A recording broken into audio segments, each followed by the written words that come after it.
Hi students, நம்ம இப்போ பார்க்க போகிறது 8th லெசன் வந்து டெரிவேஷன். ஹச்ஐ உருவாதலுக்கான கேபிகேசி கணக்கிடுதல். கேபிகேசி ஃபார் ஹச்ஐ ஃபார்மேஷன். ஹச்ஐ மூலக்கூறு எப்படி உருவாகும்? H2 + I2 ரெண்டும் ஜாயிண்ட் ஆகி கிடைக்கும். ஸோ ஜாயிண்ட் ஆனால் 2HI அப்படின்ட்டு மூலக்கூறு உருவாகும். சரியா? இப்போ இதில் இந்த ஈக்குவேஷனுக்கான கேபியும் கேசியும் கணக்கிடணும். ஆல்ரெடி கேபிகேசி தொடர்பு வந்துட்டு நம்ம சேனலில் அப்லோட் பண்ணியிருக்கோம். அது பார்க்காதவங்க அதை பார்த்துட்டு வாங்க. ஓகேவா? ஸோ இப்போ இதில் இதுக்கு கேசி கண்டுபிடிக்கணும். அப்போ எப்படி எழுதுவோம்? ப்ராடக்ட் சைடில் இருக்கிறது எழுதணும்னு சொன்னோன்னா, ஸோ ஹச்ஐ விளைபொருள் தான் மேலே இருக்கணும், மோலார் செறிவு அடிப்படையில். ஸோ ஸ்கொயர் ப்ராக்கெட் போடுவோம். முன்னாடி இருக்க நம்பர் எங்கே வந்துடும்? மேலே பவரில் வரும். அண்ட் தென் கீழே யார் வந்துடுவாங்க? வினைப்படுபொருள், அதாவது ரியாக்டண்டோட மோலார் கான்சன்ட்ரேஷன். இடையில என்ன சிம்பிள்? மல்டிப்ளிகேஷன். ஓகேவா? இதுதான் கேசிக்கான டினோஷன். இதில் இருந்துட்டு இப்போ பார்த்தோன்னா இனிஷியல் நம்பர் ஆஃப் மோல்ஸ். நம்ம ஆரம்பத்தில் எவ்வளோ இது எடுத்திருக்கோம்? இந்த H2வும் I2வும் பார்ப்போம். இந்த பாக்ஸில் H2, இது I2, HI உருவாயிருக்கிறது. ஓகேவா? அதாவது ஆரம்பத்தில் எடுக்கப்பட்ட மோல் எண்ணிக்கை.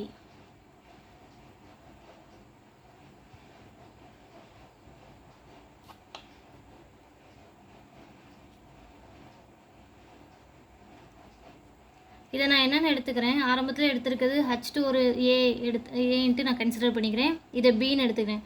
ஆரம்பத்தில் விளைபொருள் உருவாயிருக்குமா? ப்ராடக்ட்டு உருவாயிருக்குது, அதனால் இதை டேஷ் போட்டுக்கிறேன். ஓகேவா? And number of moles reacted.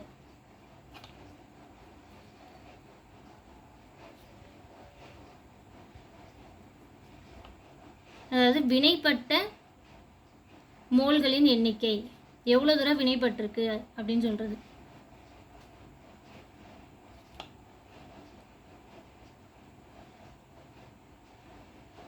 இந்த H2வும் எக்ஸ் மோல் வினைப்பட்டிருக்குன்னு எடுத்துக்கிறேன், I2வும் எக்ஸ் மோல் வினைப்பட்டிருக்குன்னு எடுத்துருக்கேன். ஸோ வினைப்பட்டிருக்கு, அப்போது ப்ராடக்ட்டு உருவாகலை. ஓகேவா? அடுத்து number of moles at equilibrium. சமநிலையில் மோல்களின் எண்ணிக்கை. சமநிலையிலனா என்ன இருக்கும்? வினைப்படு பொருள் போட்ட அளவுக்கு விளைபொருளும் உருவாயிருக்கும். சரியா?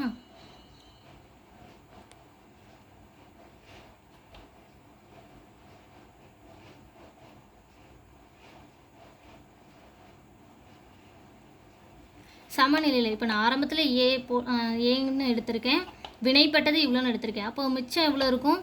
A - X ரிமைனிங் இருக்கிறது. So B - X. சமநிலையில் அப்படிங்கும்போது ஈக்குலிபிரியமில் என்ன இருக்கும்? ப்ராடக்ட்டும் ஃபார்ம் ஆகிருக்கும். ஸோ இங்கே எத்தனை இது முன்னாடி மோல் போட்டிருக்காங்க? 2ன்னு போட்டிருக்காங்க. ஸோ அதனால் நான் 2Xன்னு எடுத்துக்கிறேன். ஓகேவா? அடுத்து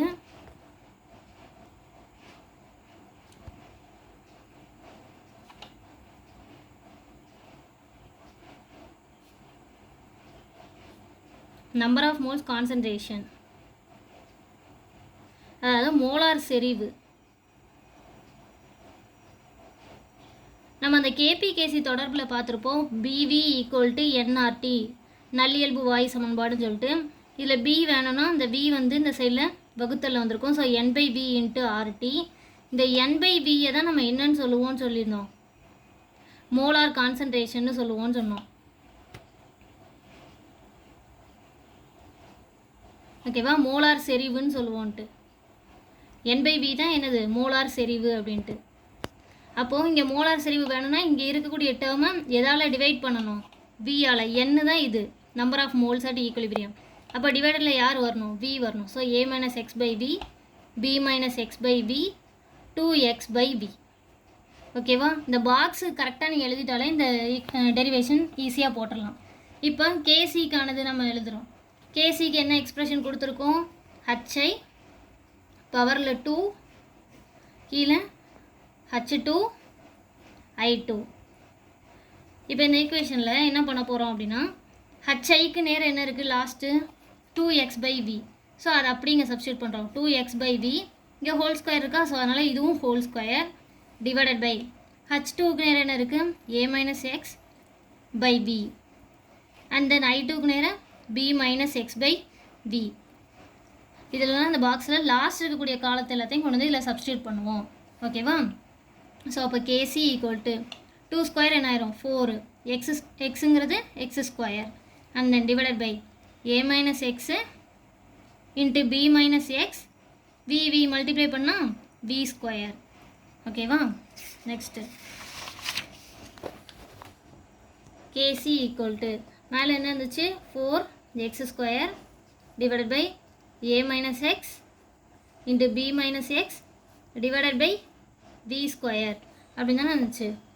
4x square divided by we ஸ்கொயர்னு இருந்துச்சு. ஃப்ரண்ட்டில் கிடச்சது தானே 4x square divided by v ஸ்கொயர்ன்ட்டு. ஸோ இப்போ இதை 4x square divided by v square இந்த வகுத்தலில் இருக்குது அப்படியே மேலே போகும்போது என்ன ஆயிரும் அப்படியே ரெசிப்ரோக்கலாக மாறும், அதாவது தலைகிலியாக மாறும். So V square by a minus X into B minus X. So V square cancel ஆயிரும். அப்போ ரிமைனிங் யார் இருக்காங்க 4x square divided by a minus X into B minus X. இதுதான் கேசியோட வேல்யூ. இப்போ கேபி கேசிக்கு இடையான தொடர்பில் ஃபைனல் ஈக்குவேஷன் என்ன வந்துச்சு KP equal to KC into RT power del NG. இதில் டெல் என்ஜி அப்படிங்கிறது எப்படி கால்குலேட் பண்ணணும்னு சொல்லியிருந்தேன் என்பி மைனஸ் என்ஆர் அப்படின்ட்டு பார்த்தோமா. Number of moles in product, number of moles in reactant, அதாவது வினை விளைபொருளோட மோல் எண்ணிக்கை மைனஸ் வினை படுபொருளின் மோல் எண்ணிக்கை அப்படின்ட்டு பார்த்தோம். ஓகேவா? இப்போ இங்கே ஈக்குவேஷன் என்ன இருந்துச்சு H2 plus I2 equilibrium 2HI. இந்த முன்னாடி இருக்கக்கூடிய நம்பர் தான் மோல் எண்ணிக்கை. இங்கே H2 முன்னாடி ஒன்றுமே இல்லைன்னா 1 இருக்குன்னு அர்த்தம். ஓகேவா? அப்போ இதில் டெல் என்ஜி கால்குலேட் பண்ணால் என்ன வரும் என்பி ப்ராடக்ட் சைடில் இருக்கிறது, வினை விளைபொருள் சைடில் இருக்கிறது மோல் எண்ணிக்கை எத்தனை இருக்குது 2 மைனஸ் என்ஆர் 2 இது வினைபடு பொருள். ஸோ 2ஐ கூட்டணும். ஸோ 1 + 1 2. ஸோ அப்போ டெல் என்ஜியோட மதிப்பு 0. அப்போ கேபி ஈக்குவல் டு இந்த ஈக்குவேஷனில் அப்படி சப்ஸ்டியூட் பண்ணணும். So KP equal to KC, இதை ஈக்குவேஷன் 1ன்னு கூட வச்சுக்கோங்க. ஸோ டெல் என்ஜி மதிப்பை இதில் கொண்டு போய் சப்ஸ்டியூட் பண்ணுறோம். Del NG value equation 1. ஓகேவா? So KP equal to KC RT power del NG மதிப்பு 0. எனிதிங் பவர் 0 என்னது 1. அப்போ என்ன ஆயிரும் கேபி ஈக்குவல் டு கேசி. அப்போ கேசியோட மதிப்பு என்ன இருந்ததோ அதுவே தான் என்னது கேபியும். அப்போ KP equal to 4x square divided by a minus X into B minus X. இந்த லெசனில் ஒரு 5 டெரிவேஷன் இருக்குது. 5 டெரிவேஷன் கொஸ்டின்லேருந்து 1 கன்ஃபார்மாக ஒரு 5 மார்க் வந்துடும் பப்ளிக்கில்.